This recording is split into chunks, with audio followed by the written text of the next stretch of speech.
imagine it's dessert time. We're gonna make something I call fresh strawberry puffs. You can use any berry any time of the season, but right now, strawberries are in season around here in the Northwest, and so we're gonna focus on that today.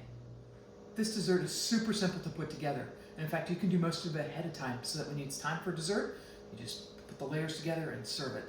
Really easy. We're gonna take the strawberries and we're gonna cut them up and we're gonna macerate them in some brown sugar and some balsamic vinegar. Now I like to use the brown sugar to bring in just a little bit of that molasses or that caramelized flavor to balance that.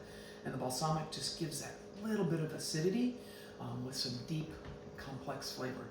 Then we're gonna make a sauce out of sour cream, more brown sugar, and a little bit of hazelnut syrup.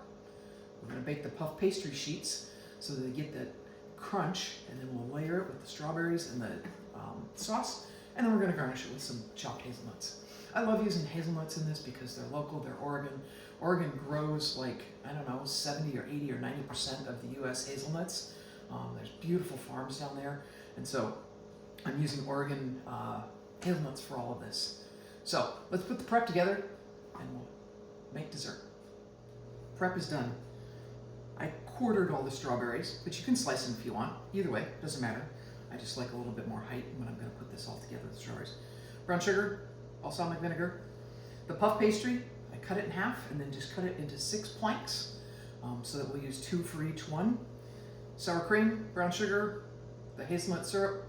I'm using sugar-free hazelnut syrup by Tarani. You can use plain hazelnut syrup. And if you've got all adults, you can even use a little Frangelico and spike the whole thing. And then of course our chopped hazelnuts for garnish. So we're gonna bake this in the oven according to the directions on the box of puff pastry. We'll macerate the strawberries and let them sit for a little bit. We'll mix this together. That's as simple as it is.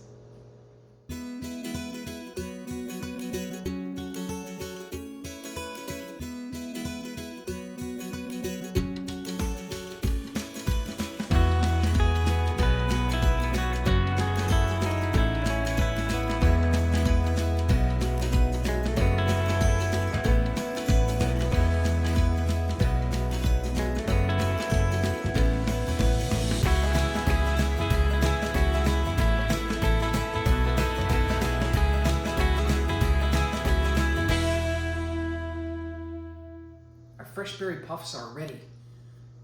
Nice strawberry flavor with just a little bit of tanginess from that balsamic, the creaminess of the sweet sour cream, some crunch of the nuts. The puff pastry just adds a nice crunch when you eat all of it. So delicious. Thanks for tuning in to Cooking on Nano Clutch. Have a great week.